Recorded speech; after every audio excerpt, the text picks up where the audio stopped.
আসসালামু আলাইকুম। আজকে আমি দেখাবো গুগল ট্রান্সলেট ছাড়া কিভাবে এমএস ওয়ার্ডে শর্টকাটে ট্রান্সলেট করতে পারেন এবং খুব সহজে, এবং শব্দগুলো অর্থগুলো খুব অথেন্টিক হয়, কোনো ভুল হয় না। যেমন আমরা এমএস ওয়ার্ডের রিভিউ ট্যাবে যাব। রিভিউ ট্যাবে যাওয়ার পরে এখান থেকে আমরা ল্যাঙ্গুয়েজে যাব। ল্যাঙ্গুয়েজে যাওয়ার পর আমরা ট্রান্সলেট আছে, ট্রান্সলেটের এখানে ট্রান্সলেট সিলেকশন যে বারটা আছে এখানে ক্লিক করব। ক্লিক করার পরে আমাদের এই যে এখানে বার একটা চলে আসছে। তো আমি এখানে কি করলাম, এখানে এসে যেমন এইখানে দেওয়া আছে ফ্রম ইংলিশ, কারণ আমার বর্তমানে ইংলিশ আছে। আপনার যদি অন্য কোনো ল্যাঙ্গুয়েজ থাকে সেটা আপনি সিলেক্ট করে নিতে পারেন। এবং নিচে আমার বাংলা দেওয়া আছে। এখানে চাইলে আমি অন্য কোনো ল্যাঙ্গুয়েজ অ্যারাবিক সব কিছু দিতে পারি, ঠিক আছে। যেহেতু আমি বাংলায় নিয়ে যাব, বাংলায় দেখাচ্ছি। বাস এখন এখানে গিয়ে আমি আস্তে করে, যেমন এটাকে ছোট করে নিই, আস্তে করে এখানে কন্ট্রোল-A দিলাম।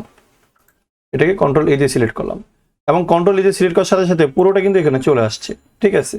বাস আমার ইংরেজিগুলো এবং নিচে যে অর্থগুলো বাংলায় খুব সুন্দর করে চলে আসছে, এই যেমন A to Z যা আছে। এখন আমি যদি চাই এখানে ক্লিক করার পরে যদি আমি কন্ট্রোল-A দিই, কন্ট্রোল-A দেওয়ার পরে যদি আমি এখানে ইনসার্টে ক্লিক করি, পুরোটাই আমার এখানে চলে আসবে। তো সুতরাং এরকম সুন্দর সুন্দর ভিডিও পাওয়ার জন্য আপনি আমার চ্যানেলকে সাবস্ক্রাইব এবং ফলো দিয়ে রাখুন। ভালো থাকবেন, সুস্থ থাকবেন। আসসালামু আলাইকুম।